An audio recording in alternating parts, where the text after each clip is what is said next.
بسم اللہ الرحمن الرحیم۔ حضور اکرم صلی اللہ علیہ وسلم فجر کی نماز کے بعد صحابہ اکرام سے دریافت فرمایا کرتے تھے کہ تم میں سے کسی نے کوئی خواب دیکھا ہے؟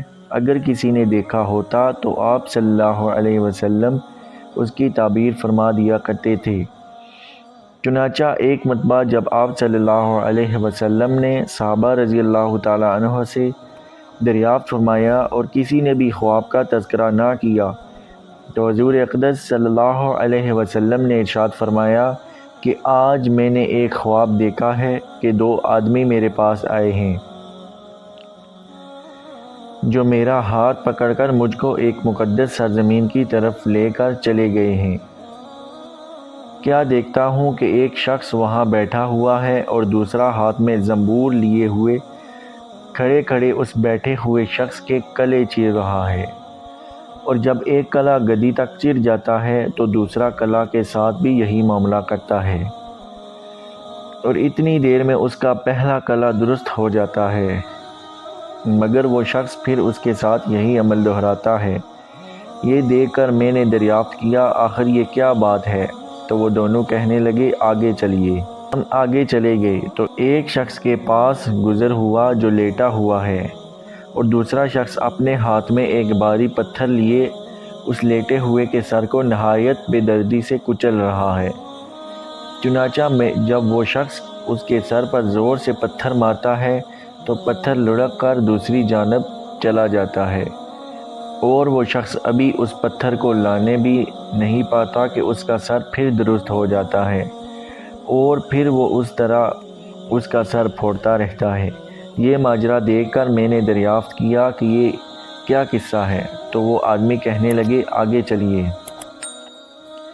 جب آگے چل کر ہم ایسے غار پر پہنچے جو تندور کی طرح اندر سے کشادہ تھا اور اوپر سے تنگ، جس میں آگ دہک رہی تھی، اور بہت سے مرد و عورت اس میں پڑے تھے۔ جب آگ کے شعلے بلند ہوتے تھے تو وہ سب اوپر اٹھتے اور نکلنے کے قریب ہو جاتے، اور جب آگ نیچے بیٹھتی تو اس کے ساتھ نیچے چلے جاتے تھے۔ یہ دیکھ کر میں نے معلوم کیا کہ یہ کیا معاملہ ہے، تو وہ کہنے لگے آگے چلیے۔ آگے چل کر ہم نے دیکھا ایک خون کی نہر میں ایک شخص کھڑا ہے، اور دوسرا شخص نہر کے کنارے پر کھڑا ہے جس کے سامنے بہت سے پتھر پڑے ہیں۔ جس وقت اندر والا شخص نہر کے کنارے کی طرف آتا اور نکلنا چاہتا تو کنارے والا شخص زور سے اس کے منہ پر پتھر مارتا کہ وہ پھر اسی جگہ واپس پہنچ جاتا، اور پھر جب وہ دوبارہ باہر نکلنے کی کوشش کرتا تو پھر اس کو اسی جگہ دوبارہ پہنچا دیتا۔ اس حال کو بھی میں نے معلوم کرنا چاہا تو وہ دونوں کہنے لگے کہ آگے چلیے۔ آگے چل کر ہم ایک ایسے سرسبز و شاداب باغ میں پہنچے جس میں ایک بہت بڑے درخت کے نیچے ایک بوڑھا آدمی اور بہت سے بچے بیٹھے ہیں۔ اسی درخت کے قریب ایک اور شخص بیٹھا ہوا ہے جس کے سامنے آگ جل رہی ہے جس کو وہ مزید بھڑکا رہا ہے۔ پھر وہ دونوں مجھے اس درخت پر چڑھا لے گئے جس کے درمیان میں نے ایک خوبصورت مکان تھا۔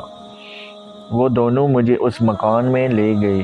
اتنا عمدہ مکان میں نے کبھی زندگی میں نہیں دیکھا تھا، جس میں بہت سے بوڑھے، جوان اور بچے موجود تھے۔ پھر باہر لا کر اس سے بھی اوپر لے گئے جہاں پہلے گھر سے بھی زیادہ عمدہ مکان تھا جس میں صرف بوڑھے اور جوان تھے۔ اب میں نے ان دونوں سے کہا تمام رات مجھے لیے پھرتے رہے ہو، آخر ان اسرار کے حقائق سے بھی تو آگاہ کرو۔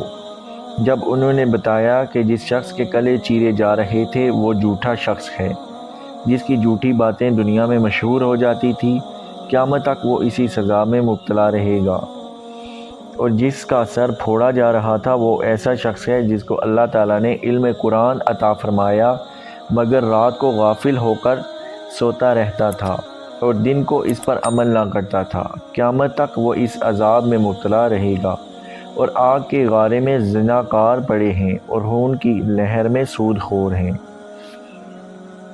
پھر انہوں نے بتایا کہ ہاں وہ بڑے میاں جو سرسبز درخت کے نیچے بیٹھے تھے وہ حضرت ابراہیم علیہ السلام ہیں، اور ان کے گرد لوگوں کے نابالغ اولاد، اور اسی درخت کے قریب جو آگ ڈھونکنے والا شخص جو آپ نے دیکھا تھا وہ مالک دروغہ دوزخ ہے، اور درخت کے اوپر والا وہ پہلا گھر جس میں آپ داخل ہوئے تھے وہ عام مسلمانوں کا ہے اور دوسرا شہیدوں کا ہے۔ پھر فرمانے لگے ہم دونوں آدمیوں میں سے میں جبرائیل ہوں اور یہ میکائیل ہیں۔ اس کے بعد کہنے لگے ذرا سر اوپر اٹھائے۔ میں نے سر اٹھا کر دیکھا تو میرے اوپر سفید بادل مجھے نظر آیا۔ وہ کہنے لگے یہ آپ کا گھر ہے۔ اس پر میں نے کہا تو مجھے چھوڑو میں اپنے گھر میں داخل ہو جاؤں۔ اس پر انہوں نے کہا نہیں،